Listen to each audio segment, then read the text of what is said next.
Pues bueno, bienvenidos a todos y todas al tercer seminario sobre el proceso constituyente de Chile, organizado por GEDECO, que es un grupo de estudios sobre democracia y constitucionalismo, en el cual hoy ya analizamos el reglamento de la Convención Constituyente.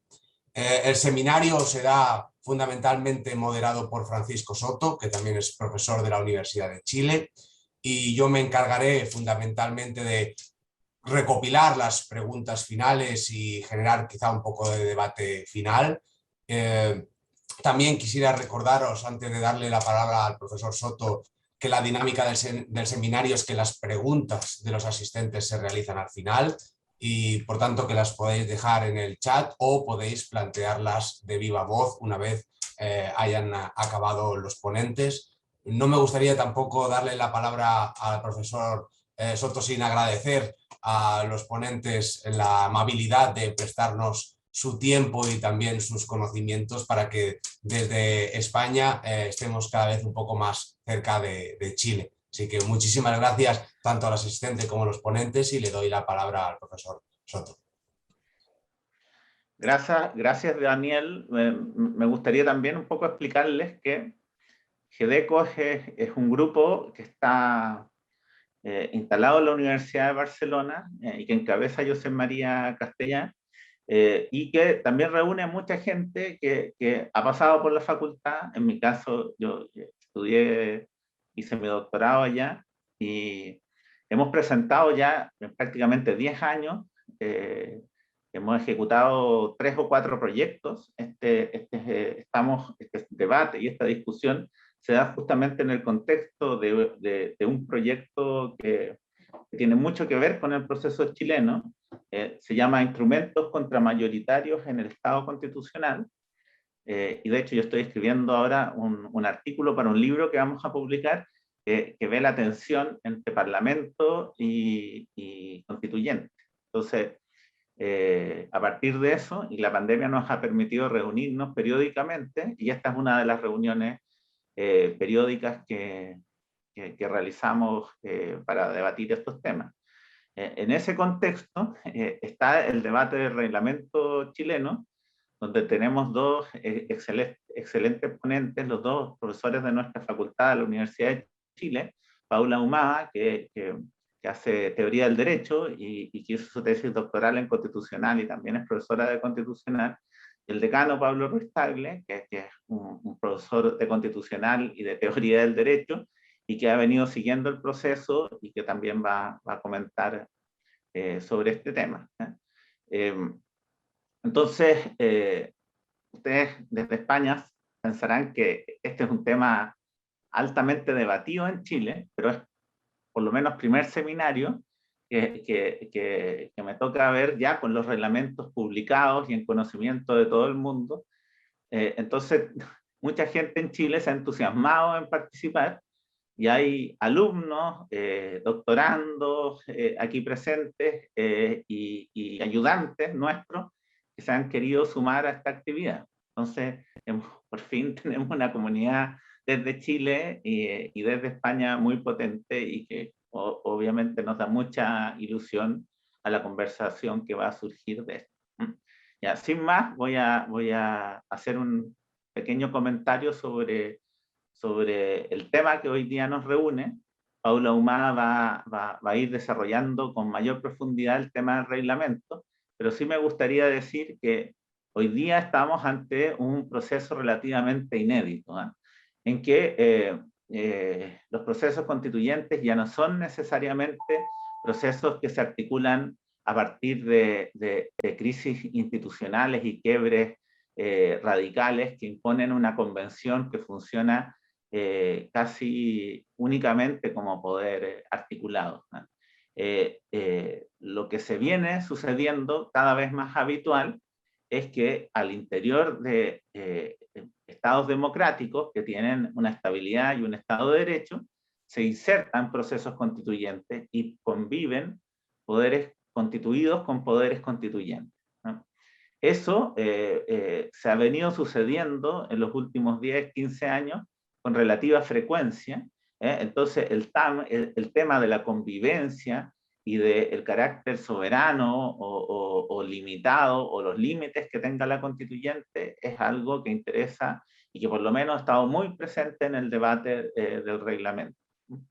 Entonces, la primera pregunta es un poco a Paula, ver cómo eso se ha desarrollado en el debate de la convención y si nos pudiera presentar, digamos, un esquema general de los reglamentos que en los dos últimos, o en los casi 3 meses de funcionamiento de la convención acaban de aprobarse. Entonces, dejo con la palabra a la profesora Paula Ahumada y, bueno, le agradezco su presencia. Gracias, Francisco. Gracias a Daniel también y a GEDECO por la invitación. Es realmente un honor estar con ustedes acá y además compartir también la palabra con el profesor Ruiz Tagle, quien es mi decano. Y bueno, la verdad es que estamos en un proceso donde finalmente dentro de la opinión pública aparece también como un seminario extendido de Derecho y de Teoría Constitucional. Es un momento especialmente fructífero para quienes nos interesa la teoría y el derecho constitucional, precisamente porque, como decía Francisco, se ven desafiados estos conceptos teóricos tradicionales como el del poder constituyente y el poder constituido frente a una problemática real, ¿ya? A un cambio constitucional que está, en el cual está embarcado el país. Y yo voy a compartir pantalla acá. Tengo una pequeña presentación de no más de 10 minutos. El camino hacia la nueva constitución parte con el gran desafío de darse un reglamento. Existía, yo creo que una gran dificultad o se preveía que podía ser una piedra de tope en este camino, precisamente por la temporalidad que se le da a la convención para generar un proyecto de nueva constitución. Es decir, en la Constitución de 1980 no estaba prevista el cambio total de la Constitución, sino que reformas parciales. Entonces hubo que reformar el capítulo 15 de la Constitución y se establecen entonces las limitaciones que tiene la Convención. Uno, una limitación de competencia, es decir, que no podrá intervenir ni ejercer ninguna otra función o atribución de otros órganos o autoridades establecidas en esta Constitución o en las leyes, que ya hemos visto que ha causado digamos, ciertas polémicas por declaraciones que ha emitido la propia Convención sobre eventos que se suceden en el país, por ejemplo, en función de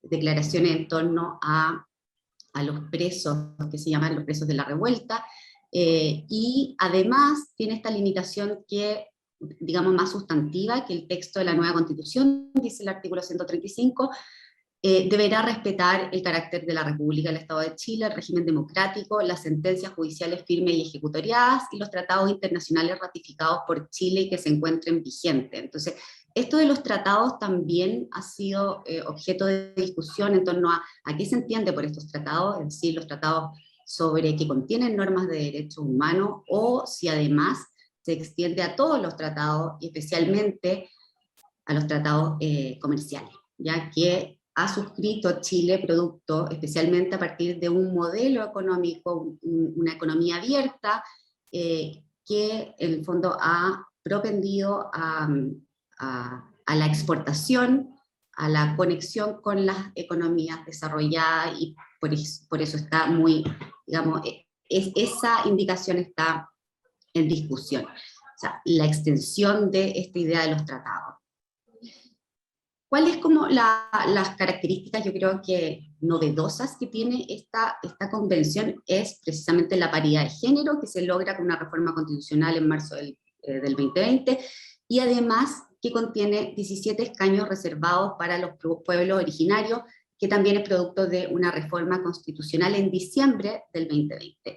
La elección de los convencionales se realiza en mayo del 2021, y nuevamente tenemos acá un elemento nuevo, ¿ya? Para entender los órganos de creación de una constitución. ¿Por qué? Porque también se dice que en las convenciones constitucionales, las asambleas constituyentes, es importante que tengan una vinculación con los partidos políticos ya tradicionales, para que tenga éxito. Por ejemplo, el caso, me parece, el de Islandia, como uno paradigmático. Pero acá tenemos, en la elección de mayo del 2021, que de los 155 convencionales, 48 son candidatos independientes. ¿Ya? La famosa lista del pueblo, que en un comienzo creo que sorprendió a muchos y a muchas, que sacara la cantidad de escaños, y la izquierda tiene 28, la centroizquierda 25 y la derecha 37.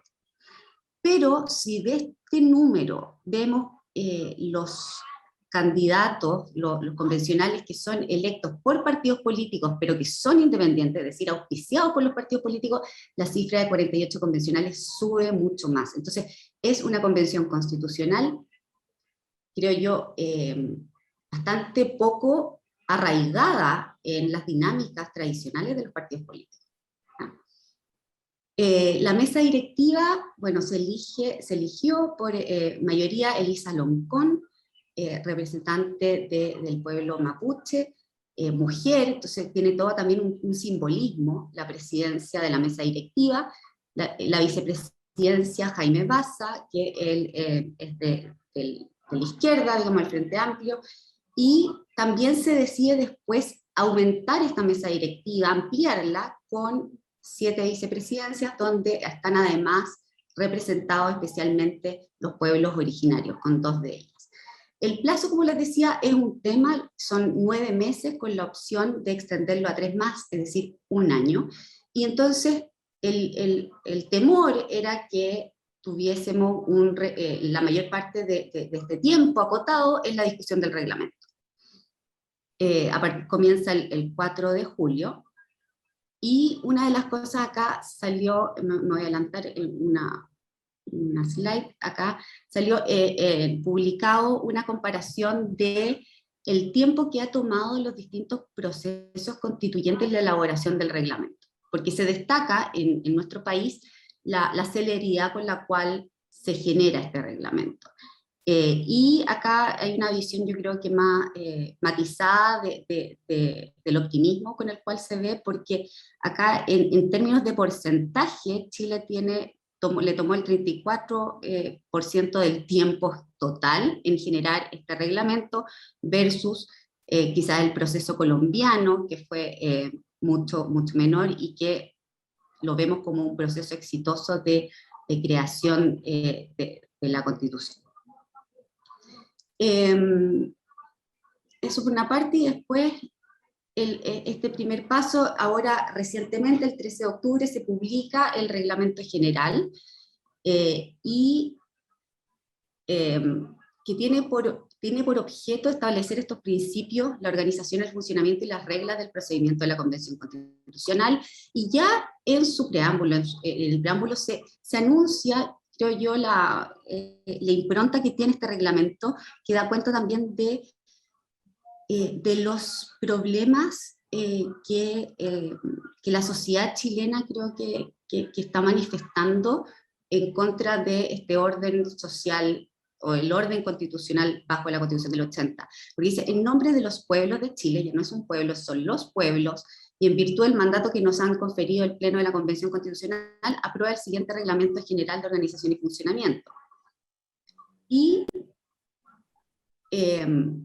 contiene estos 112 artículos, 2 disposiciones transitorias, y el título primero se refiere a los principios y las normas generales. Una de las cosas que llama la atención del reglamento es la excesiva cantidad, el número de principios. Son 27 principios que contiene el título primero. Después el estatuto de las y los convencionales constituyentes, la estructura orgánica de la Convención Constitucional, después la tramitación y la votación de las normas constitucionales, y finalmente la reforma del reglamento. Cuanto a los principios, llama la atención, por ejemplo, parte con la idea de la preeminencia de los derechos humanos, la igualdad y la no discriminación, un enfoque de género y perspectiva feminista, todas cuestiones que están en la discusión pública y que son las razones también que subyacen a quizás la revuelta del 18 de octubre, y también la necesidad de un nuevo nuevo pacto constitucional.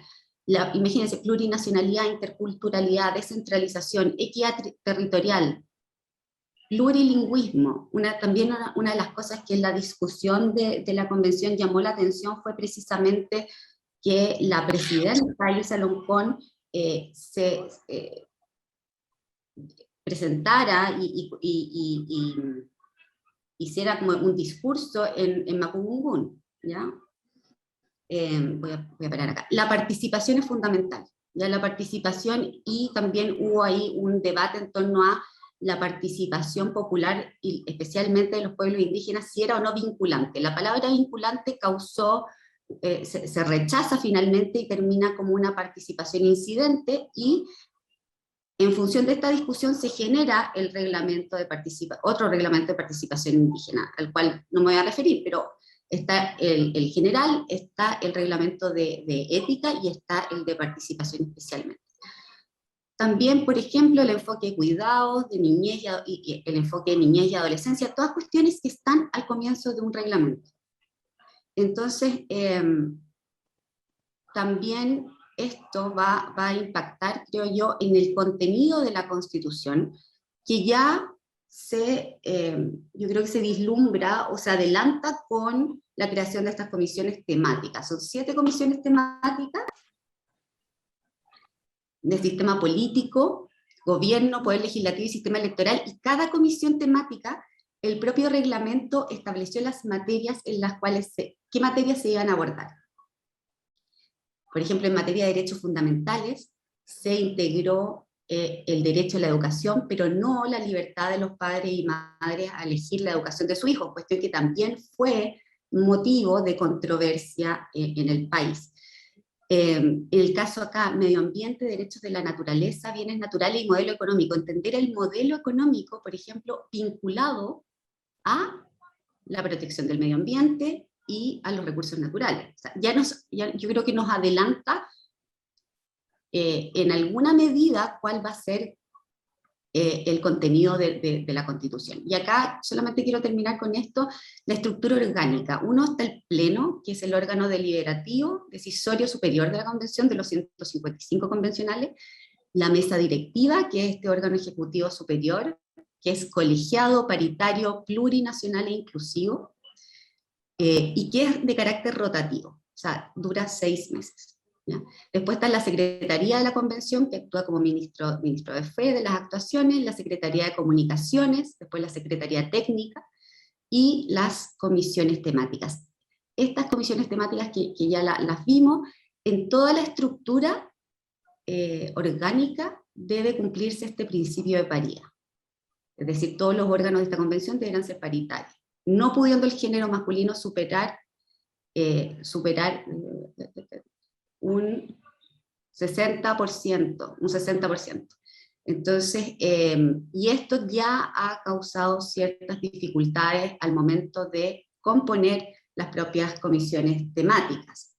Entonces, vemos, yo creo que en este reglamento general, un adelanto de lo que va a ser la discusión sustantiva de la Constitución.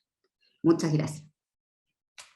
Bueno, gracias, profesora Ahumada, muy didáctico y un gran resumen el que presentó, para un poco abrir la conversación y generar, partir con digamos, los temas polémicos. Me gustaría preguntarle al profesor Ruiz Tagle, desde su punto de vista, cuáles son los temas más controvertidos que trata el reglamento y que pudieran suscitar algún nivel de discusión posterior. Bueno, muchas gracias. La verdad es que saludo a todos los asistentes a este seminario, particularmente a José María Castellá, a Daniel Fernández, también a Esther Martín, y si se me va a alguien, porque, en fin, les envío un saludo muy afectuoso. Creo que la conversación, que el análisis comparado es muy útil y lo necesitamos en Chile en este momento y durante todo el proceso constituyente. Y tal como ha explicado la profesora Paula Ahumada, que ha hecho un excelente resumen, tenemos un reglamento de la convención que excede, a mi juicio, lo que es un reglamento de una convención constitucional. ¿Y por qué digo que excede lo que es un reglamento de una convención constitucional? Porque yo entendería que un reglamento tendría como propósito, básicamente, establecer reglas de funcionamiento, de procedimiento, y no anticipos logrados por secretaría de lo que son los contenidos de la Constitución. Una especie de traje que ya, como anticipó la profesora Paula Ahumada, podría tener ciertas medidas, cierto diseño, que se acomoda por lo demás a lo que es la mayoría de la convención constitucional, de los electos, de las personas electas en la convención constitucional, pero no necesariamente a lo que es una constitución para toda la ciudadanía chilena. Porque yo al menos entiendo que la idea de hacer una constitución no es para reflejar las ideas de la mayoría de un cuerpo constituyente, sino para toda la ciudadanía chilena. Y yo creo que ahí es donde ha estado el principal extravío de este proceso hasta ahora. Ackerman, en su libro Revolutionary Constitutions, dice que en los procesos constitucionales que son más profundos, se puede distinguir una primera etapa que es carismática, una segunda etapa que es institucional y luego una etapa que podríamos llamar de consolidación. La etapa carismática supone dos cosas. Cuando tiene un carácter revolucionario, la destrucción del sistema anterior y la instalación de una nueva ideología y de nuevas figuras políticas.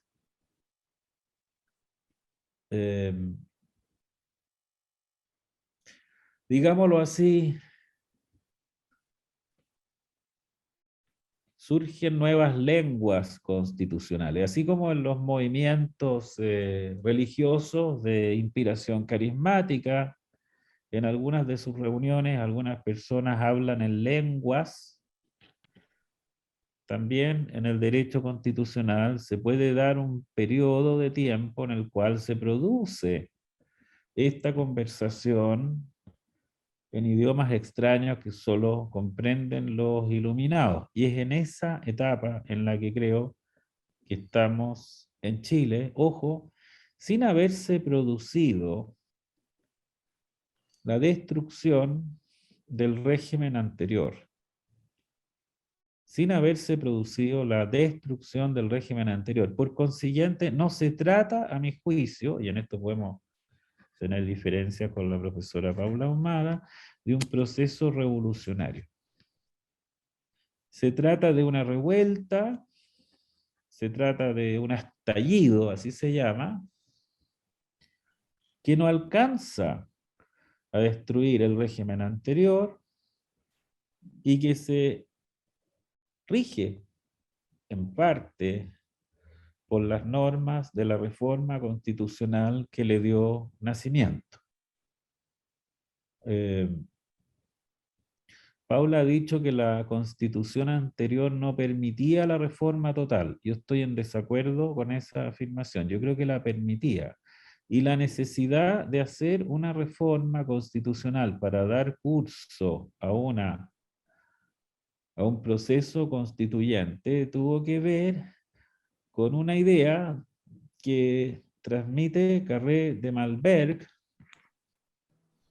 para justificar la instalación de asambleas constituyentes desde un punto de vista liberal, diciendo que un proceso constituyente implica darle mucho poder al poder constituido, porque hace las tareas ordinarias y al mismo tiempo, si suma a ellas las tareas del poder constituyente, genera una concentración de poder enorme. Entonces él recomienda que el proceso constituyente lo realice un órgano separado, que es precisamente lo que se ha hecho en Chile, una convención constitucional, y que esa convención tenga la única misión de hacer la constitución y luego desaparecer y disolverse.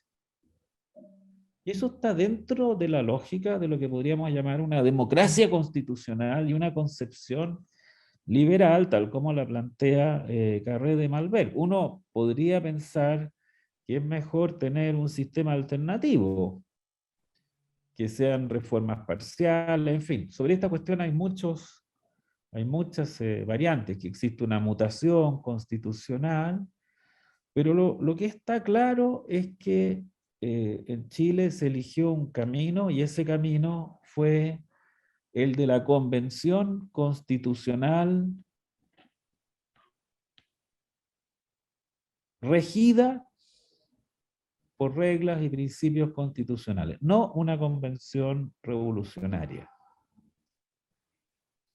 Y lo que sucedió es que una parte muy significativa, y esto lo anticipa Paula, muy significativa de los electos en la convención no eran en verdad partidarios de un tránsito pacífico, sino que lo que querían era un proceso revolucionario.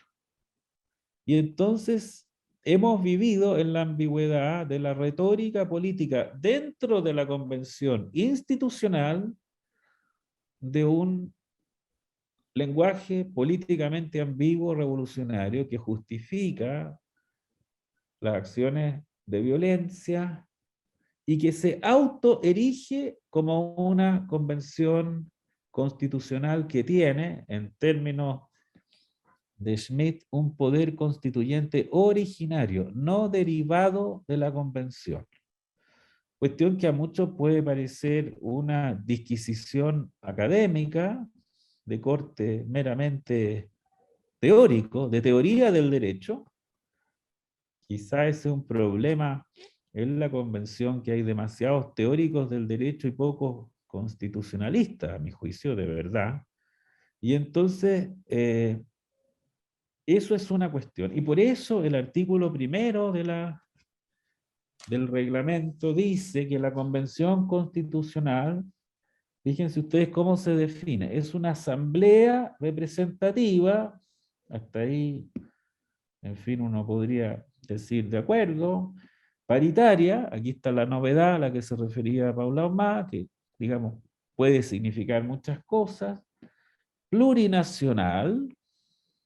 ¿Qué pasa con el Estado Nacional chileno, con estas 9 etnias? De carácter autónomo, convocado por el pueblo de Chile, ojo, el pueblo de Chile, aquí parece que hay un pueblo de Chile, para ejercer el poder constituyente originario. Y esto tiene varias consecuencias, porque algunas de las discusiones más extensas que han habido hasta ahora en la Convención Constitucional era, por ejemplo, si la Constitución debía ser aprobada por 2/3.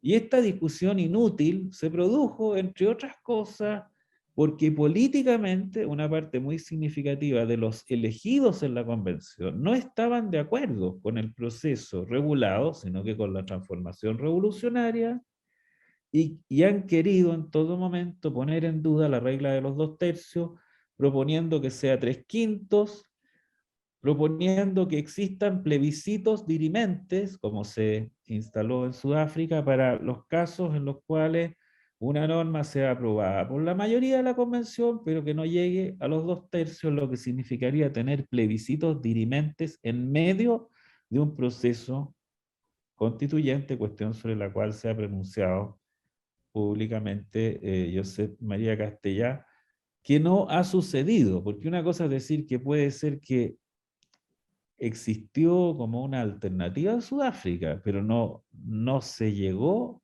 a plebiscitar norma alguna, hasta donde yo entiendo, en el proceso sudafricano. Yo quiero mencionar 2 o 3 cosas, porque lo que más me interesa es tener la conversación con ustedes y las preguntas. Ya Paula destacó el tema de los principios. A través del tema de los principios que están, bueno, yo los invito, no sé, quizás, Francisco, tú podías poner la página, porque todo lo que yo diga puede ser sujeto a duda y críticas y juzgado por ustedes directamente. Pueden ver la página Convención Constitucional y ver en vivo y en directo lo que está sucediendo en la convención, los reglamentos. Ahí hay bastante información. No es totalmente transparente, como dice serlo. Hay cosas que ha costado conseguir la información, pero está bastante disponible la información. Y una cuestión que llama la atención del reglamento, para ir un poco más rápido, es, además de esta paridad y plurinacionalidad, es que como estamos en la era de las tecnologías, el reglamento tiene como característica el que puede operarse por vía telemática. Hay una dedicación muy grande a los medios de comunicación. Si uno lee los reglamentos parlamentarios para hacer constituciones hasta ahora, yo no encontraría eso. O sea, hay una dimensión tecnológica en el reglamento. Pero también hay una dimensión de contenido. Y esa dimensión de contenido augura una enorme posibilidad de conflictos y de contradicciones. Ya Paula se dio la tarea de contar los principios que están en el reglamento general solamente, en el artículo, en el párrafo segundo, en el artículo 3º. Díganme ustedes qué cuerpo normativo, de cualquier orden que sea, tiene 27 principios. ¿Y quieren que les diga una cosa? Paula se quedó corta, porque si ustedes ven el artículo 64, habría que agregar unos 7 principios más que tienen que ver con descentralización. El principio transversal de descentralización, el principio de justicia y equidad territorial, el principio de priorización territorial, el principio de diferenciación territorial, el de coordinación, en fin, el de responsabilidad fiscal, el de plurinacionalidad. O sea, no son 27, solo en el reglamento general tenemos casi tantos principios como páginas del reglamento. Tenemos, además, no un reglamento, uno diría, bueno, ya, en fin, como resaltó Paula, con un criterio optimista. Yo en general soy optimista, pero creo que es el tiempo de la crítica y de la autocrítica. No creo que sea fácil llegar a adoptar una constitución con tantos principios. Tampoco creo que sea fácil, ni además precedentes, me gustaría conocer, una convención constitucional que funciona de partida con 4 reglamentos distintos. Porque como bien informó Paula, está el reglamento general, está el de participación popular, el de ética, y convivencia y prevención, el de participación y consulta indígena y el de mecanismos y metodologías de participación y educación popular, o sea, 4 reglamentos distintos para comenzar. Y esto tiene que ver con distribución del poder político. Lo normal era que se hubiesen puesto de acuerdo, a mi juicio, quizás estoy equivocado, seleccionaban un subconjunto de personas representativas, escribían un reglamento de la convención más o menos neutro, no con estos principios que anticipan contenidos, y ese reglamento luego se hacía operativo en la convención. Pero ¿qué pasó? Cuando se instaló el reglamento de la convención, otras comisiones, que yo creo que sintieron que pasaban a ocupar un protagonismo de segundo orden, dijeron, nosotros también queremos tener nuestro propio reglamento. Y entonces en vez de tener un reglamento, ahora tenemos 5. Hay momentos en que yo he contado 10 reglamentos de la convención. Quizás ustedes, cuando entren a la página web, hacen ese ejercicio y terminan. El último punto que quiero comentar, que es en verdad alarmante, y tiene que ver con una disposición del reglamento de ética. En general, el reglamento de ética de la convención es un reglamento alarmante, porque constituye un comité que a su vez puede nombrar fiscales para perseguir a los propios constituyentes por sus opiniones. Y establece muchos criterios para que los constituyentes tengan una acción ética. Deben, en fin, buscar el interés general, cuidar los conflictos de intereses, hasta ahí vamos bien. Podría ser como una comisión de ética parlamentaria. No discriminar, no ser violentos, no tener acciones de violencia de género, no tener un discurso de odio, en fin. Violencia de credo. Esto ya es nuevo. ¿Qué es lo que es una violencia de credo? Se entenderá como violencia de credo el acoso de ideas y símbolos por causa de pensamiento religioso. Bueno, separado el discurso del odio. Y después viene el artículo 23, que yo se los voy a leer, que realmente es para dejar estupefacta a cualquier persona que tenga una concepción constitucional o del constitucionalismo democrático. Y ahí quiero terminar mi exposición, que ya me he extendido más de la cuenta. Dice el artículo 23, que prohíbe el negacionismo, que es un término, francamente, es pésimo español. Yo soy hijo de académico de la lengua española, y ya estas cosas me ofenden, pero, digamos, negacionismo, dice, se entenderá por negacionismo toda acción u omisión, ojo, que justifique, niegue o minimice o haga apología o glorifique los delitos de lesa humanidad ocurridos en Chile entre el 11 de septiembre de 1973 y el 10 de marzo de 1990. Ese es el periodo de la dictadura de Pinochet. Y las violaciones a los derechos humanos ocurridas en el comienzo del estallido social de octubre de 2019 con posterioridad a esto. Estos son los últimos 2 años.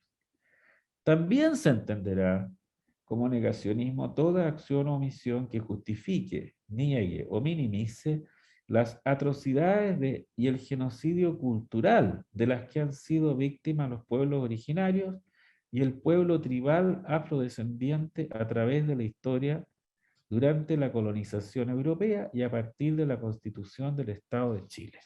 O sea, para decirlo en breve, esta es mi opinión, lo he dicho en el diario, esta es una doctrina constitucional oficial que nos recuerda a la Constitución moralista de Chile, que tenía adosado un código moral a la Constitución, un código que establecía doctrinas y acciones morales ejemplares que los ciudadanos de a pie debían mirar, y también el infausto artículo 8º que impuso la dictadura militar prohibiendo el marxismo como doctrina, como propagación de una determinada doctrina, y ahora, claro, con otros símbolos.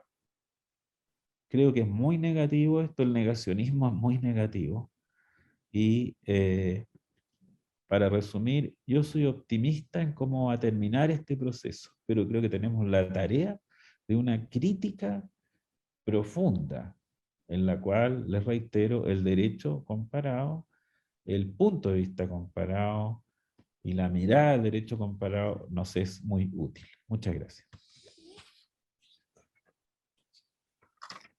Bueno, yo creo que se está dado el momento para empezar la conversación. No sé si alguien ofrezco las palabras, alguien quiere hacer una pregunta, o bueno, Daniel, si quieres tú formular algo que se haya presentado por el chat, no sé. Sí, bueno, seguimos con la idea de si alguien quiere tomar la palabra puede hacerlo libremente, si no apuntarlo por el chat. Yo mientras se anima, me gustaría tener la opinión de los ponentes en relación a dos temas que creo que ya han salido un poco, que es el plebiscito dirimente, que no sé si sería el plebiscito dirimente al final una enmienda a la propia regla de los 2/3, y me gustaría saber su opinión al respecto. Y también me gustaría saber la opinión que tienen sobre la participación popular que se hace de la convención. Ha habido una idea de que esta es una convención constituyente donde uno de los objetivos principales es la participación popular, y creo que no ha salido demasiado del tema y han salido otros, y me gustaría saber cómo se está desarrollando en los reglamentos esa participación popular, cómo se va a garantizar esa trazabilidad en relación a la participación, y qué relación puede tener eso, la participación popular, con la propia dinámica de la constituyente. Para empezar y abrir boca, ya dejo estas dos preguntas. Muchas gracias. Daniel, Sí. Sí, voy a partir con tu pregunta, pero antes, respecto a lo que decía el decano, yo creo que sí, efectivamente el derecho comparado nos puede, digamos, ilustrar en alguna medida, pero también creo que estamos caminando por un camino como desconocido también. Y lo digo por la composición de la convención. Nunca antes se había dado un proceso constituyente, creo yo, paritario, y además con la incorporación de los pueblos originarios, y además con la cantidad de independientes, en un ambiente tan negativo para los partidos políticos. Y se ha visto, yo creo que lo vivimos en carne y hueso en el país, la debilidad que implica para un órgano representativo y deliberativo como es la Convención Constitucional. Realmente es preocupante de cómo cómo van a llegar a estos acuerdos. Y este antipartidismo o antiestructura se ve reflejado, por ejemplo, en esta idea de los plebiscitos dirimentes. ¿Ya? O sea, llegar nuevamente a preguntarle al pueblo, nuevamente, una vez que ya hemos constituido una orgánica representativa lo más amplia posible para que el fondo pueda ofrecer, para que puedan pensar una nueva constitución. Y tenemos todos los plebiscitos, y efectivamente, Daniel, existe un debate, y que para hacer efectivos estos plebiscitos se requiere una reforma constitucional, ¿ya? Y este plebiscito dirimente es aquellas normas que, como dice el decano, no alcanzan los 2/3, pero sí alcanzan los 3/5, y que además no signifiquen, por ejemplo, una vulneración a los derechos, a la idea de los derechos humanos. Entonces, hay también un elemento bastante amplio y discrecional para poder llegar, no solamente de regla del quórum, sino que es sustantivo para determinar qué temas van a ir al plebiscito dirimente. Eso por una parte. Lo otro, nuevamente, la idea de participación. Sabemos que los plebiscitos, digamos, y la participación es diferente electoral a la que se dan en un sistema, en un órgano representativo, por el carácter de la deliberación. Vemos en la deliberación misma algo que es positivo para generar nuestras estructuras institucionales. Pero acá entonces también refleja, creo yo, los problemas que ve la sociedad chilena, que tiene nuestro sistema político actual. Eso por ahora. Gracias.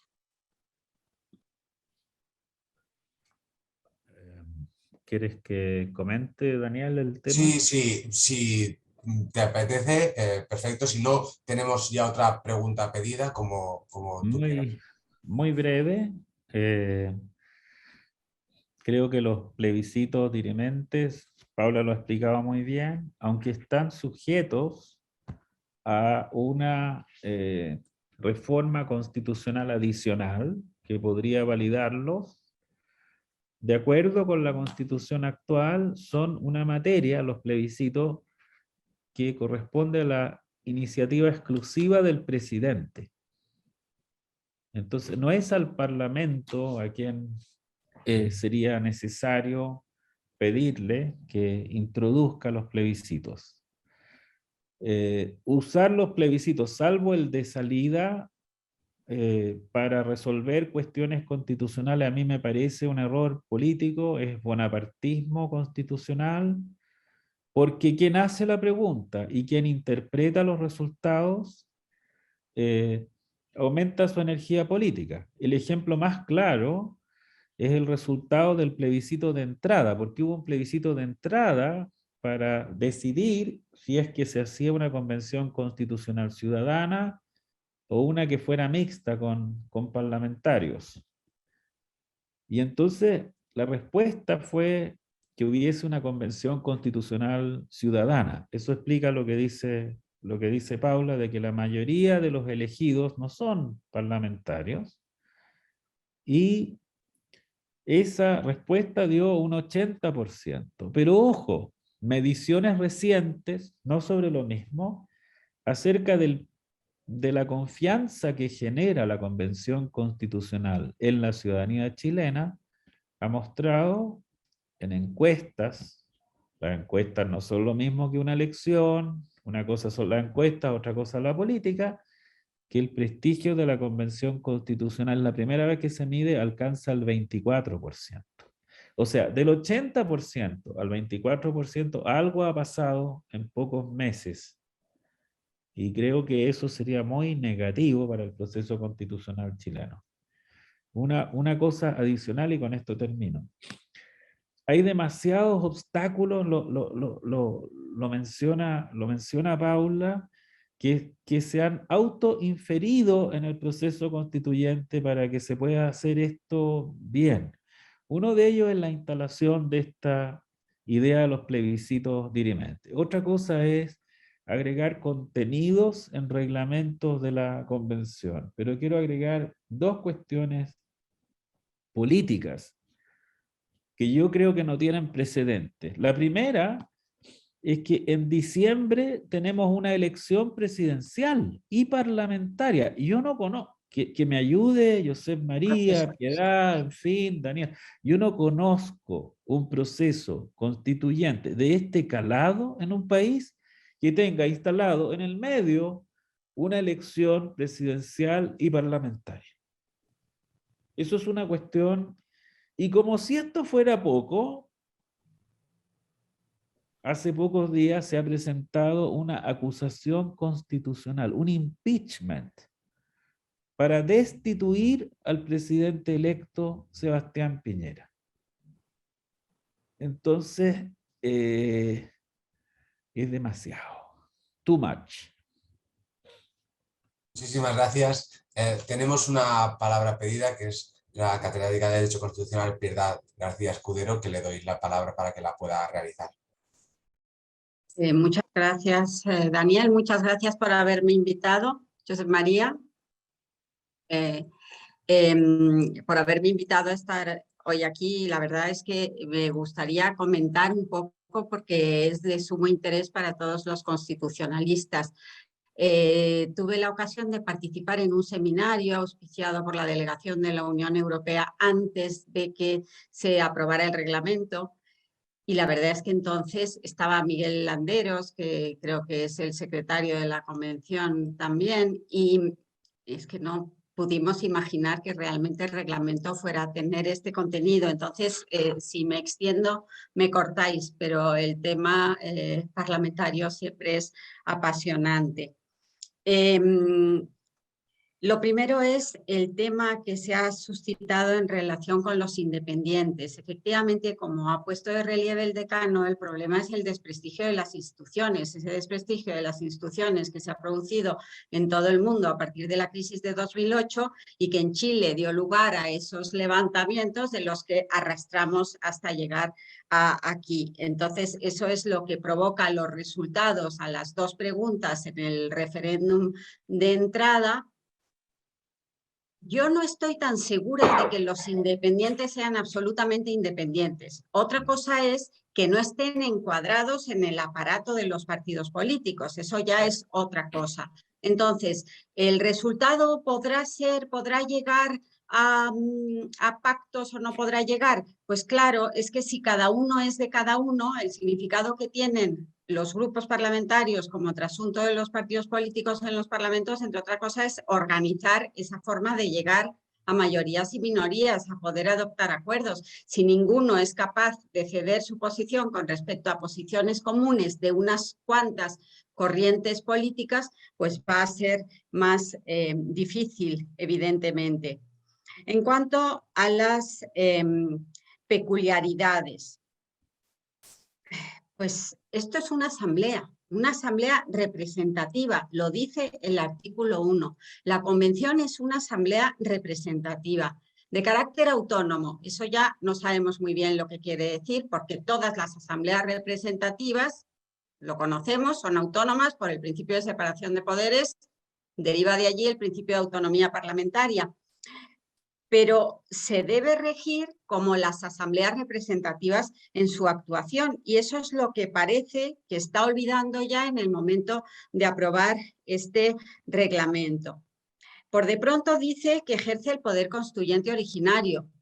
Perdón, el poder constituyente originario lo tiene el pueblo que le ha elegido, pero es una asamblea representativa, luego por tanto su poder constituyente no es originario y además le viene de la reforma constitucional, del título introducido en el cual se van a establecer incluso límites a la actuación de la convención. Por tanto, está sometido a la actual constitución.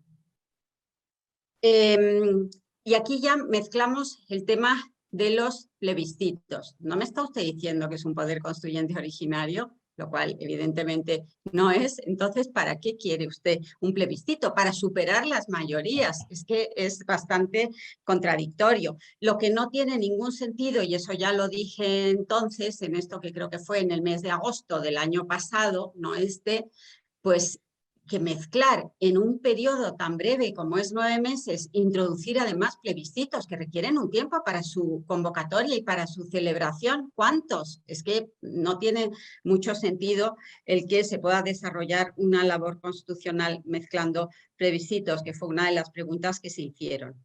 En cuanto al contenido del reglamento, sin duda, cuando me lo mandó José María, la verdad es que me quedé estupefacta solo de llegar al artículo 3º, porque un reglamento, en el concepto que tenemos de un reglamento parlamentario, porque es un reglamento de una asamblea representativa, o sea, parlamentaria, la llamamos convención porque ejerce una tarea constituyente y solo ejerce esa, pues tiene un contenido muy claro, que es las reglas de organización y funcionamiento de la Cámara. Por tanto, sin contenido sustantivo, sin contenido material.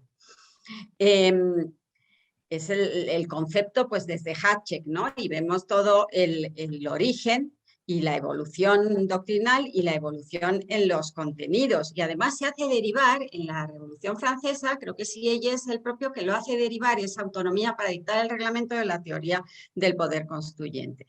Entonces, lo primero que nos llama la atención son estos principios. Principios rectores, pero ¿rectores de qué?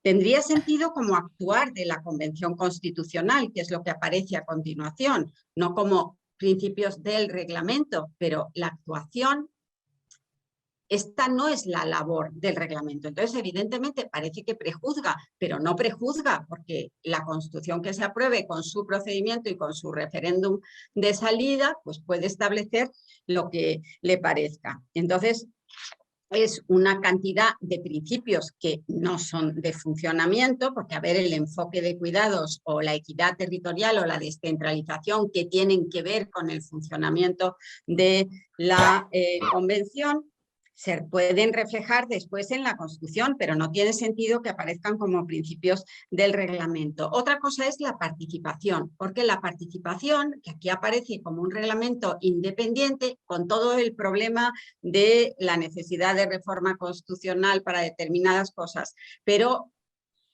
pues por ese intento de regeneración del Parlamento que pasa por la vía de la transparencia y la participación ciudadana, sí se está incorporando a los reglamentos, normalmente como un capítulo, como un título dentro de los mismos reglamentos, no como uno independiente. Ya que haya dos es más extraño, pero bueno.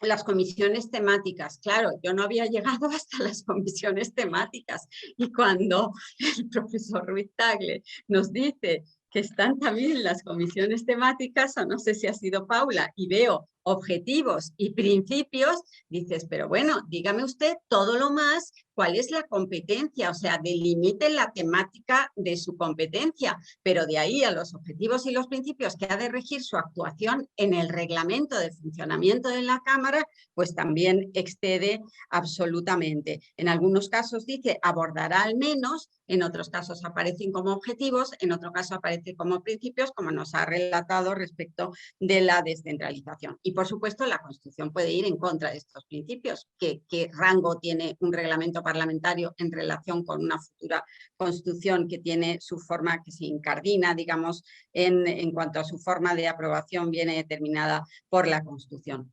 Siguiendo con el número de reglamentos, pues el de ética también suele ser independiente, se aprueba como código ético, como si fuera un apéndice de los reglamentos, como código ético. Y creo que hay uno, por ejemplo, en Perú, en España también se ha aprobado, pero por un acuerdo, primero en el Congreso y luego un acuerdo de las mesas conjuntas de 2019, creo. Y me estoy alargando, pero ya voy a acabar. La persecución por las opiniones, ese no lo tengo porque debe estar en el otro, ¿no? En el reglamento de ética, el del negacionismo. Entonces, hay otro principio parlamentario evidente, que es la inviolabilidad. Ya sé que están desapareciendo todos los privilegios parlamentarios porque son una casta y no deberían tener privilegios, pero es un principio revolucionario, implantado en los decretos, desde los decretos de la Revolución Francesa desde 1789, el principio de inviolabilidad para que no puedan ser detenidos por las opiniones emitidas en el ejercicio del cargo. Otra cosa es que no sean en el ejercicio del cargo, pero con independencia ya de lo que supone de pretender imponer una doctrina, algún margen hay que dejar a esos constituyentes elegidos por el pueblo para que puedan expresar su posición, de la misma manera que tampoco se les puede perseguir por los votos emitidos, que es base de ese principio de inviolabilidad. Y perdón, porque me he extendido muchísimo, pero es por el interés del tema, nada más. Muchísimas gracias. Muchas gracias, Piedad. Le damos la palabra por si quieren entablar un poco de diálogo a los ponentes, que sepan que quedan 2 palabras todavía pedidas para que moderen un poco el tiempo, si lo consideran. Muy, muy breve, lo que ha dicho la profesora García Escudero me parece muy, muy atingente, y nada más que sobre el tema de la inviolabilidad de las opiniones, paradojalmente está reconocida en el artículo 25 del Reglamento General. Entonces, ¿cómo son inviolables las opiniones en el Pleno y al mismo tiempo los obligamos a ceñirse a un tipo abierto de una doctrina oficial como el negacionismo? Hay una evidente contradicción. Democracia militante, diría nuestro Tribunal Constitucional. Más que militante, ¿eh? Yo diría democracia protegida, más cercana a la que quería imponer Pinochet. La militante, en fin, tiene tiene una lógica la democracia alemana de afectar solo los derechos en los cuales se ha accedido. El negacionismo aquí impone rebajas de remuneraciones, amonestaciones, sanciones que van más allá del abuso del derecho en la libertad de expresión. Es imponer una doctrina oficial que a mí me parece enteramente inaceptable, sobre todo en una convención constitucional. Daniel, solamente muy breve también referirme al tema de los independientes.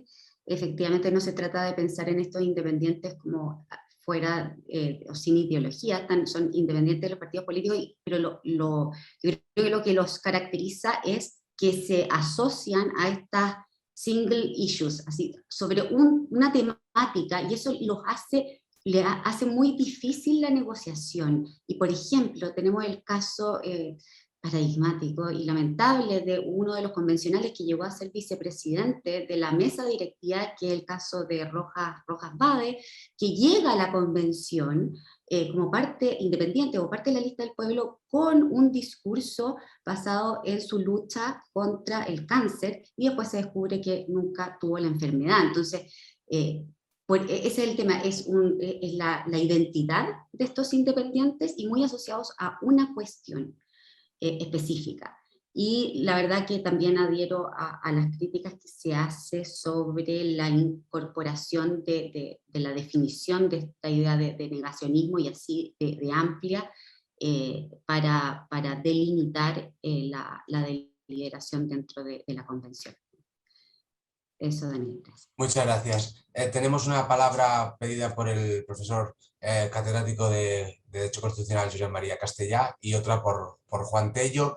Tenemos una también pedida en el chat. Creo que con estas tres cerraríamos las preguntas. Así que adelante, profesor. Gracias, queridas Paula y Pablo, por vuestras intervenciones, que yo creo que han centrado muy bien el tema y estamos muy contentos de teneros. Y también ha sido un lujo poder escuchar a Piedad, que aparte de catedrática de Derecho Constitucional, es letrada de las Cortes y por tanto pocas personas en España conocen también el derecho parlamentario como Piedad García Escudero. Por tanto, lo que yo pueda decir son cuestiones muy puntuales a lo que ya se ha dicho. Es verdad que el derecho comparado nos ayuda a todos, digamos, a dialogar y por tanto hoy plantear en forma de cápsula un proceso constituyente como cualquier cosa no es posible, y por tanto yo creo que es muy bueno este tipo de actos y tantos otros que estáis llevando a cabo en Chile, donde yo creo que se está produciendo en este momento lo que en algún momento se dijo de los ciudadanos canadienses o de los ciudadanos catalanes, de que detrás de cada ciudadano hay un pequeño constitucionalista, porque todos hablamos de derecho constitucional. El derecho constitucional está, no sé si es bueno o malo, pero está en la conversación de las mesas, de las familias, etc.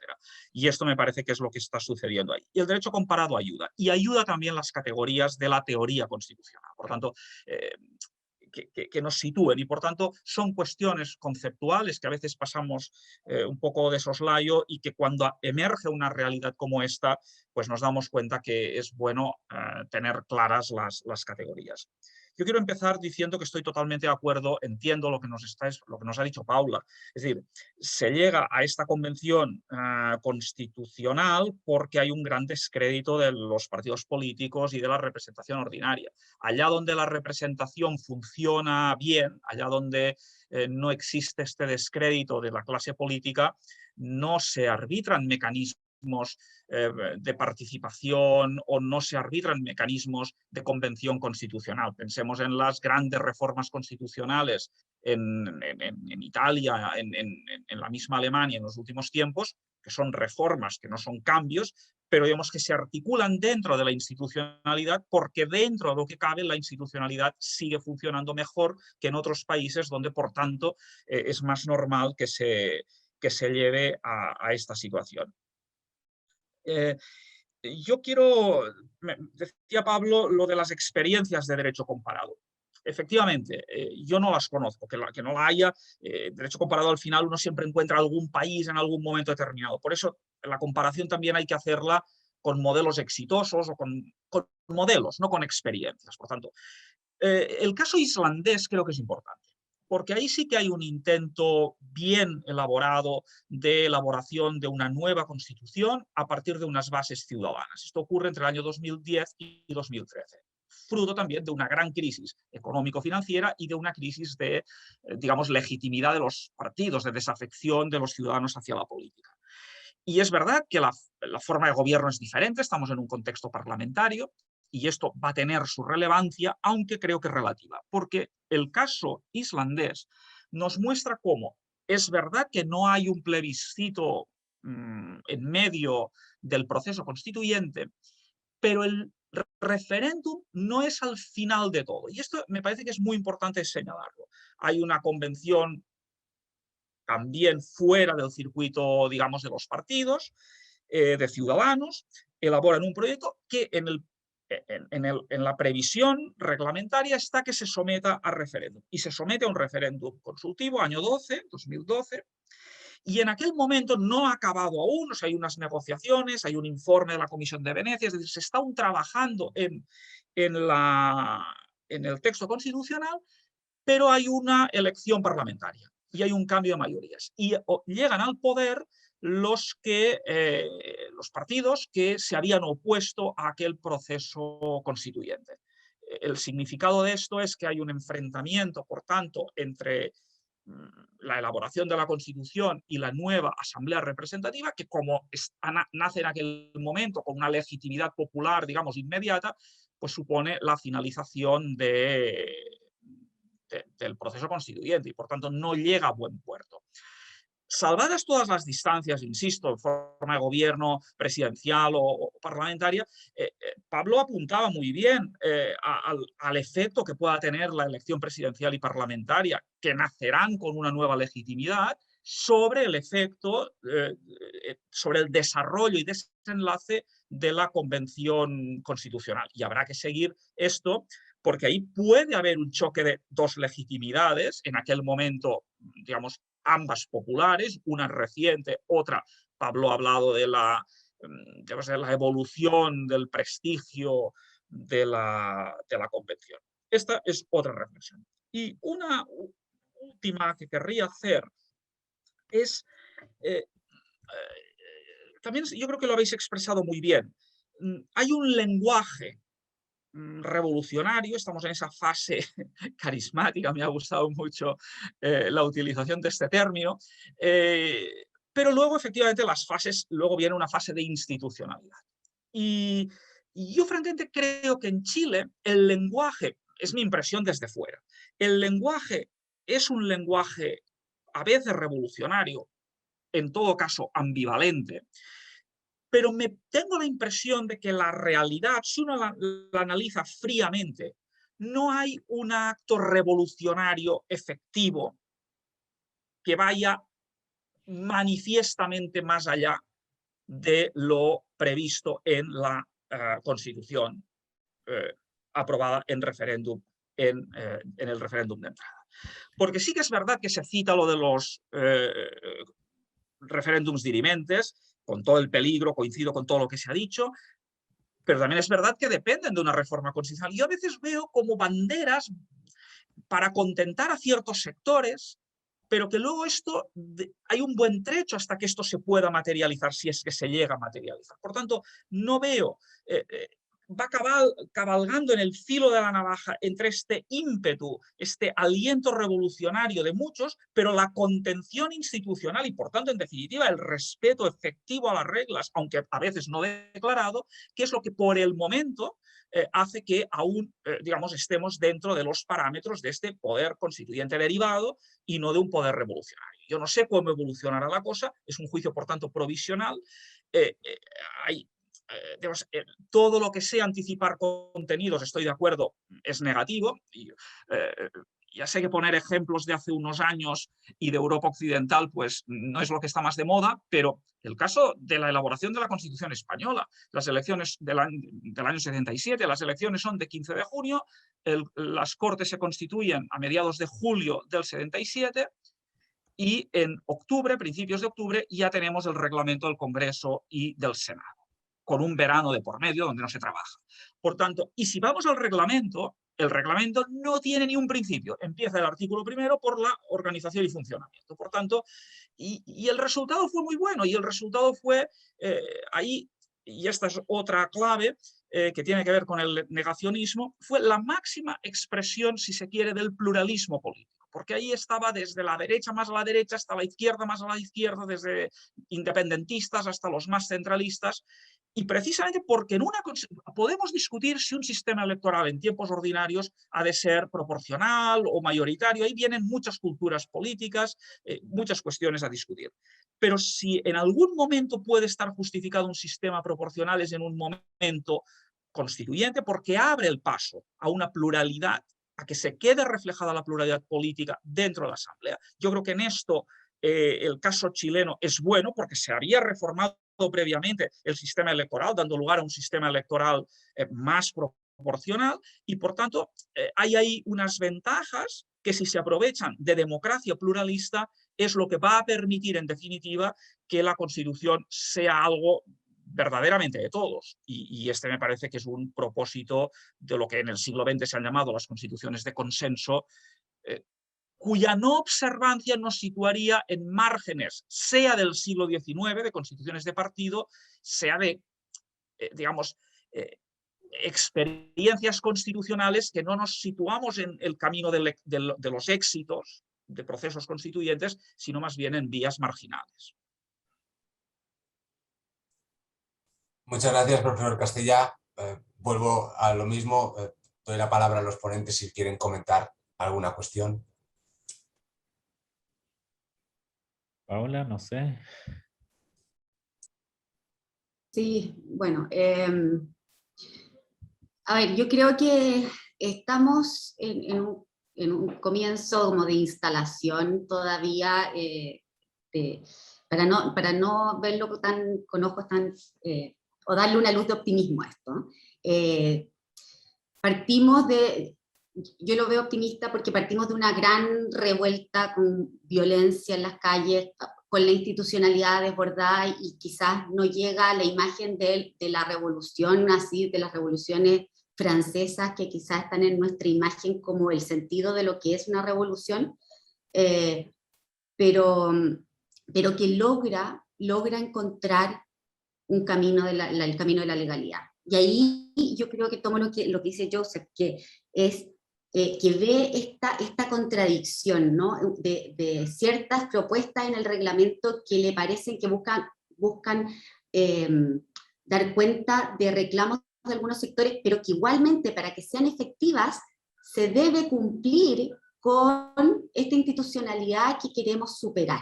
Y yo creo que, y en esto me siento parte estamos en el fondo no por romper esas reglas y simplemente desconocerlas, sino que en los hechos se sigue atados a el orden constitucional que rige nuestro país.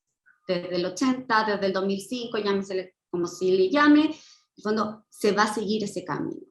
Entonces, pero eso, y yo creo que para entenderlo como un proceso revolucionario, ¿no? Me parece que falta ver el resultado de este proceso. O sea, si este proceso termina en una constitución que sea diferente, que logre superar lo que identificaba la Constitución del 80, que yo puedo tener un juicio probablemente distinto al del decano, que para mí logra reglamentar una ideología neoliberal. Si es posible superarlo, ahí estaríamos en lo que podría ser una revolución legal, aun cuando parezca un oxímoron, es un cambio de orden social. Eso. Yo agregaría, no, perdón, Paula, ¿querías decir algo más? No, decano, sí. No, José María tiene razón, y Paula también ha rescatado esa idea. Hay una retórica, digamos, revolucionaria, ambigua, golpista, digámoslo así, destituyente, en los términos de Agamben, o sea, echar abajo un sistema corrupto, pero al mismo tiempo, en las líneas generales, hay un cumplimiento de un proceso constituyente, de un poder constituyente derivado, como bien remarcó la profesora Piedad García Escudero. Sin embargo, estamos en las primeras etapas de este proceso, y yo lo que veo es que hay un costo de arrastre de la ambigüedad, de potenciar el conflicto, de dificultar el acuerdo, de no pensar una constitución para todos los chilenos, de pasar ciertos contenidos por secretaría, que va generando una condición en la cual la Convención Constitucional puede perder legitimidad. Entonces aquí hay un punto de desacuerdo con la profesora Paula Ahumada. A mí no me interesa solo el resultado, a mí me interesa el proceso, porque el proceso también sirve para legitimar el resultado. ¿Podría uno imaginarse un dictador benevolente de izquierda, muy cercano a lo que uno piensa? En fin, yo personalmente creo que tengo ideas de centro izquierda. Digamos que yo mismo hiciera una constitución en mi oficina para Chile y que yo la encontrara perfecta y todos mis amigos la encontraran perfecta y fuera perfecta. Pero las exigencias de la democracia, de la gobernabilidad, de la legitimidad, de la racionalidad de las políticas públicas, de la organización del Estado, exigen un proceso democrático, colectivo, en la cual deben formarse coaliciones y competir de una manera ordenada en el proceso constituyente. Si no, no tiene sentido hacer el ejercicio, si no sería bueno contratar el profesor que es más afín al gobierno de turno, y no nos distinguiríamos mucho de lo que hizo Pinochet o de lo que hizo Franco con las leyes fundamentales del Estado, que citaba a los que les parecían más cercanos. Un proceso constituyente no es cualquier cosa, y ahí yo estoy con Ackerman. Ackerman le impone requisitos normativos al proceso constituyente. ¿Y cuáles son esos criterios normativos? Para que exista un momento constitucional democrático y no carismático, digamos, o totalmente carismático, tiene que darse la oportunidad para que todos puedan expresar sus puntos de vista. Bueno, la negación de eso es el negacionismo.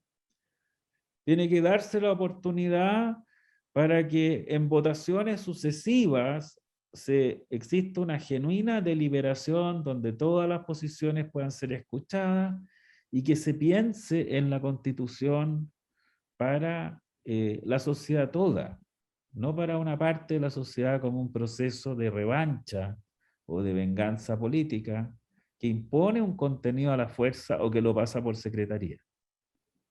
En fin, y hay otros requisitos que impone Ackerman, pero el proceso constituyente democrático tiene requisitos normativos, no es cualquier mecanismo, digamos, no todo vale. Daniel, solo muy Sí. corto. Sí, adelante. Nunca, decano, he separado el proceso del resultado. Ahora que estamos en un proceso que en el fondo determinó mucho el diagnóstico de la sociedad chilena de por qué vamos a pensar una nueva constitución no a través del Parlamento, no a través de una comisión de constitucionalistas, sino que a través de una convención, y más encima con la integración que ya hemos discutido. Es decir, por supuesto, el procedimiento va de la mano también del diagnóstico y importa, ¿ya? Lo que estoy diciendo es que ya en este proceso, para poder evaluar si finalmente fue un proceso revolucionario, tenemos que ver en el fondo si logramos zafarnos de una constitución, como bien identifica el profesor Ruiz-Tagle, una constitución que fue pensada como traje de la medida de una sola parte, un solo sector de nuestro país. y con un contenido sustantivo bastante determinado y reconocido. Muchísimas gracias. Nos quedan 2 preguntas. Le doy la palabra a Juan Tello, al profesor Juan Tello, para que realice la suya. Muchas gracias. Muchas gracias por las intervenciones de hoy. Mi pregunta es puntual. Uno de los principios rectores del reglamento, de hecho lo expusieron ahora, establece el respeto por los tratados de derechos humanos y también por, digamos, todos los estándares del sistema interamericano, lo cual, por supuesto, incluye a la doctrina de las opiniones consultivas, a la jurisprudencia de las sentencias. Mi pregunta es, en la actuación de esta convención constituyente, ¿esto va a ser un elemento inspirador o un elemento condicionante? Porque dependiendo de qué se responda, el producto, entiendo yo, también estaría o condicionado a estos estándares o inspirado solamente.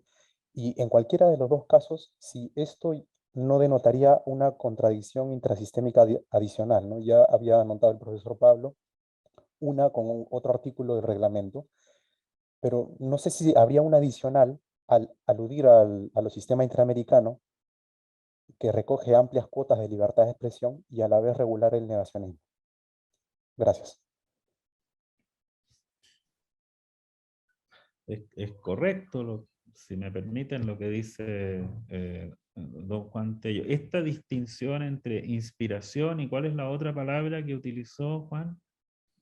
Un condicionante, un factor condicionante. Condicionante.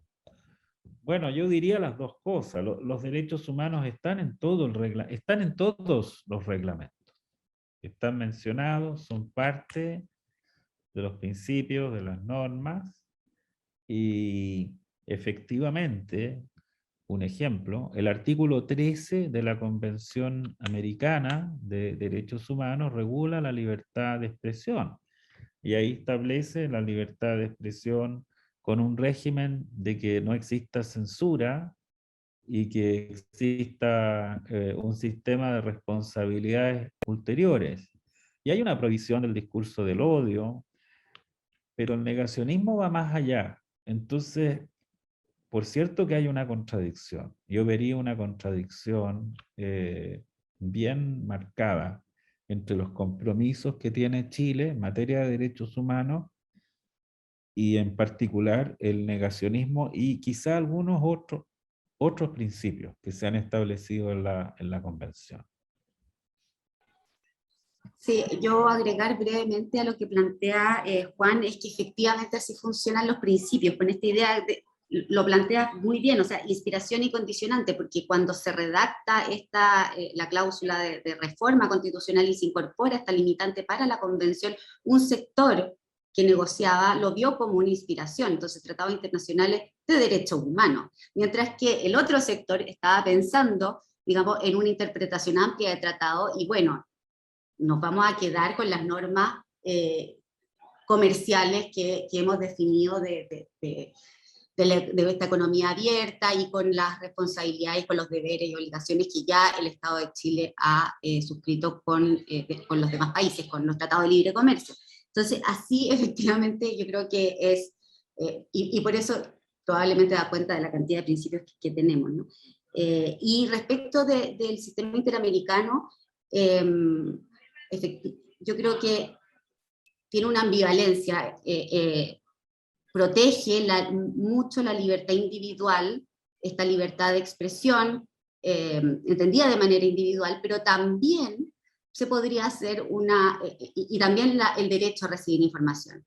Y con esta cláusula, como bien dice el decano, de reconocer estos discursos del odio como una limitante a la libertad de expresión. El problema yo no lo entendería tanto como el negacionismo, como el titular, sino cómo está redactado en el reglamento. A mí me parece excesivamente amplio. Muchísimas gracias. Doy ya directamente paso a la última pregunta que tenemos. Es Mariana, adelante cuando quiera. Hola a todas y todos, me presento, soy ayudante del profesor Soto y la semana pasada entré al equipo de un constituyente, que es Ignacio Achurra, que el día de ayer ganó la elección para quedar como coordinador de la comisión permanente número 7, que es la de Sistema de Conocimientos, Cultura, Patrimonio, Arte y Ciencia. Bueno, la verdad yo iba a preguntar en relación al negacionismo y no quiero redundar, solamente agradezco mucho la instancia y también señalar que estando muy de acuerdo con muchas prevenciones que se hacen en relación al proceso, creo que a veces nos quedamos cortos en nuestra disciplina con el análisis material del contexto histórico en el que estamos, y es algo que a mí personalmente, como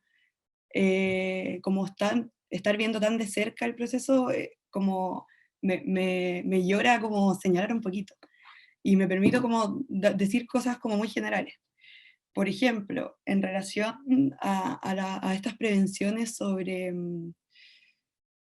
el proceso y el proceso de liberación constituyente y el contenido final, yo creo que acá el tema fundamental, y que es lo que hemos aprendido con el profesor Soto, son los mecanismos de participación, que quedaron muy, muy robustos, y que, bueno, ligándolo también con esta prevención de si la convención como órgano tiene clarificado como su nivel de competencias, yo veo, y esto de nuevo, es algo que es un análisis jurídico y a la vez político, ¿verdad? Como pasa mucho en esta disciplina de derecho constitucional, yo veo una voluntad general de sí supeditarse a eso. Obviamente podemos entrar a distinguir como ciertos sectores y es producto también del proceso que abrió, del estallido social que abrió este proceso constituyente, ¿verdad?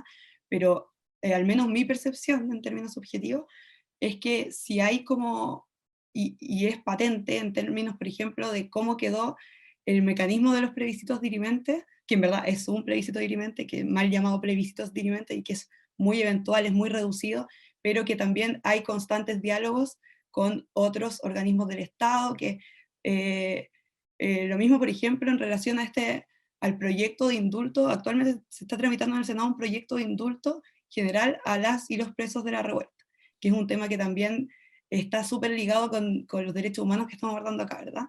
Se intentó en un momento también de parte de ciertos sectores como, no, levantemos una comisión de verdad y justicia desde la misma constituyente. Y bien ustedes saben cómo fue la dictadura chilena, lo que fueron la comisión Baret y Rettig. Eso lógicamente hubiese escapado a las competencias y al nivel de responsabilidad que implica, y que yo creo que obviamente tiene que darse ese proceso. Pero si bien salen declaraciones y hubo una declaración oficial a pocas semanas de instalada la convención, hubo mucha claridad en torno a no puede, general, de nuevo, hay sectores que sí lo pelean, por decirlo, pero en el fondo el consenso es, o sea, hay un consenso político de que esto debe avanzar, pero que esto se está viendo en el Senado. Y ahí de nuevo entran otras cuestiones como en relación a los mecanismos de participación popular, por ejemplo, que tienen que ser muchos habilitados, como el plebiscito dirimente por el Ejecutivo, o, no sé, jornadas deliberativas que implican coordinación con todo el aparataje, el servicio electoral, etcétera, y también en términos presupuestarios, que también ha sido un tema. Entonces eso, yo soy de las optimistas, pero también aprovecho mucho estas instancias como de que quienes estamos trabajando en distintos lugares dentro o fuera de la convención, viéndola o incidiendo más o menos directamente, tengamos siempre como este panorama general también, y aprovechar otras experiencias de derecho comparado para ver cómo sale lo mejor posible. O sea, yo coincido con Paula en que, claro, al final solamente vamos a ver cómo funcionó todo, al final cuando tengamos ya el plebiscito de salida, pero claro, también coincido mucho con el decano en términos de que la idea es que este proceso genere el mayor nivel de afección posible como en la ciudadanía en general. Entonces creo que en relación a esto en específico, que son los mecanismos de participación, sí se está buscando aquello. Y también eso está súper ligado con los principios que, si bien a nivel de técnica constitucional coincido con muchas prevenciones, creo que se dan ciertas certezas, por ejemplo, en descentralización, en plurinacionalidad, de que esos mecanismos van a ser en paridad los más integrativos posibles, y bueno, la mayoría son incidentes, pero eventualmente el único vinculante sería el plebiscito dirimente después de una serie de reglas y súper eventual. Yo creo que acá están todos los incentivos para que haya un consenso a no tener que llegar a ese plebiscito, como que no sea necesario y que estos otros mecanismos engloben un debate sustantivo, ¿verdad? Eso, muchas gracias por la instancia. Muchísimas gracias. Les pediría a los ponentes que, contestando a la pregunta, también hicieran un resumen conclusivo y con estas respuestas de los dos ponentes cerraríamos la sesión del seminario. Si quieres yo termino y luego Paula da sus palabras finales, porque me ha tocado siempre hablar después que ella. La verdad es que esta instancia ha sido muy útil, no solo porque nos ha permitido escuchar distintas opiniones, sino que también porque nos sirve para aclarar nuestras ideas. Es un poco lo que ha dicho Marianne Barró. Me alegra enormemente que ella esté trabajando en la convención y que esté, digamos, muy optimista. Yo he dicho que tengo un optimismo parcial y moderado. Parcial porque no puede salir mal esto. Tenemos que hacer, yo personalmente, todo lo posible para que salga bien. Pero moderado porque uno a veces ve situaciones que significan un extravío. Y hay que decir las cosas y hay que someter las decisiones a la crítica y no tener una falsa percepción de la realidad. Creo que fue un error muy grande, yo creo, el haber fijado como fecha para la discusión sustantiva de la Constitución el mismo día, 18 de octubre, en que se habían producido graves desórdenes y situaciones de violencia. Se podría haber elegido otro día, se podría haber elegido el 25 de octubre, cuando marcharon casi 1,5 millones de personas. Se podría haber elegido el 15 de noviembre, cuando los partidos políticos llegan a un acuerdo, pero se eligió equivocadamente. Y la razón por la cual creo que se eligió ese día es una razón que conviene reflexionar sobre ella. Es creer que las constituciones tienen un poder mágico. Tienen un poder terapéutico, sanador, que nos van a llevar, por el hecho de dedicarnos a pensar en ella, a encontrar la voluntad general. Y eso es lo que yo creo que define a muchas personas que han participado en este proceso, que se autodefinen como constitucionalistas. Yo no soy constitucionalista, yo soy profesor estudioso del derecho constitucional y más bien escéptico de los poderes del derecho constitucional. Son bien limitadas las cosas que puede hacer el derecho constitucional, no nos hace felices. Las constituciones no son un equeco. El equeco es una divinidad andina que se representa. Quizás podríamos, no sé, buscar en internet, Daniel, quizás podrías mostrar una imagen que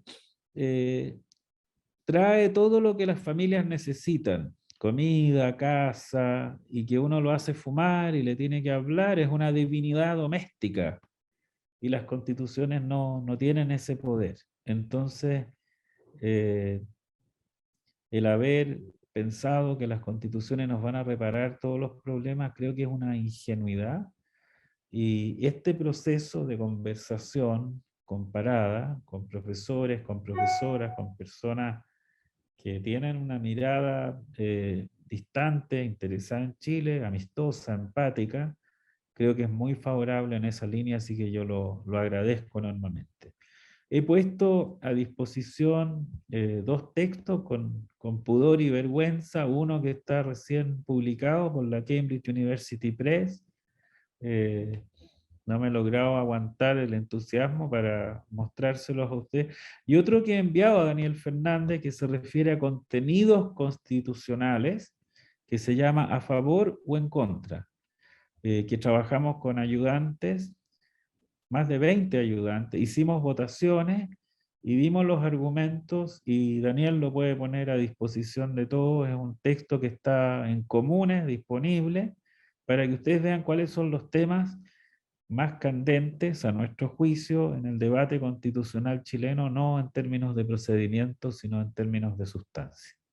Muchas gracias, Daniel, muchas gracias, Piedad, García, Escudero, en fin, Esther, Martín, qué bueno verte, y todos los que nos han acompañado en esta. Muchas gracias, Francisco. José María tuvo que partir. Ya, bueno, yo unas breves palabras después de esta. Es una difícil misión hablar después del decano. Así que no nos vamos a hacer nada. No, pero, a ver, yo sí creo que hay una característica también propia de nuestra historia, es este apego a la legalidad. Lo vivimos también en otro periodo revolucionario de nuestra historia, como el periodo de la Unidad Popular, en que las discusiones eran precisamente, era otro tipo de seminario también, pero era un seminario sobre derecho y la extensión que tiene el derecho. Si bien la Constitución, y se ha remarcado mucho en este proceso, no soluciona inmediatamente los problemas de las personas, porque esto fue a partir del alza del metro, bueno, el problema de la vivienda, el problema económico, el problema de salud, etcétera, pero sí la Constitución no solamente como distribuye el poder, ordena, tiene un tema orgánico, pero también tiene un elemento simbólico y de integración social y debe otorgar las bases de una estabilidad que ya se había perdido con la Constitución del 80 y precisamente porque es una constitución partisana, ¿ya? Es una constitución que realmente no habilita proyectos políticos diferentes. Yo siempre pienso, o miro a nuestra historia, como la Constitución de 1925 logró que proyectos políticos tan diferentes como de un demócrata cristiano acá de centro, o de derecha con Jorge Alessandri, o llegando a la Unidad Popular, pudiesen ser viables en un Estado de derecho burgués, como le decían en el Lupe. Era viable, no era ir contra el derecho, era utilizar el derecho como una técnica de orden social, ¿ya? Entonces, yo creo que ahí tengo el optimismo de que podamos lograr encontrar estas reglas de manera, reglas que no encapsulen la política y que no dé cuenta de un resultado revanchista, ni mucho menos, sino que permita que los futuros gobiernos puedan, en el fondo, realizar sus políticas de acuerdo también a los procedimientos democráticos y a la voluntad democrática que se genere en nuestro sistema político. Muchas gracias por la invitación. Muchísimas gracias a todos. Acabo de dejar en el chat los dos libros a los que se refería el decano, por Ruiz Tagle. Lo único que no he dejado, y dejo la discrecionalidad, es la foto del Ekeko, que cada uno la busque en internet cuando considere. Y me gustaría finalizar agradeciendo el tiempo y los conocimientos a los dos ponentes, a Pablo Ruiz Tagle y a Paula Ahumada. También la predisposición a Francisco Soto para moderar este debate, las intervenciones y la asistencia de todos los demás. Y creo que en nombre de todos los que estamos siguiendo el proceso desde España, os deseamos mucha suerte en el andar y también muchos aciertos en la llegada. Así que muchísimas gracias a todos, y con esto finalizaríamos el tercer seminario. Gracias a todos. Gracias. Un placer volveros a ver. Gracias. Muy bien.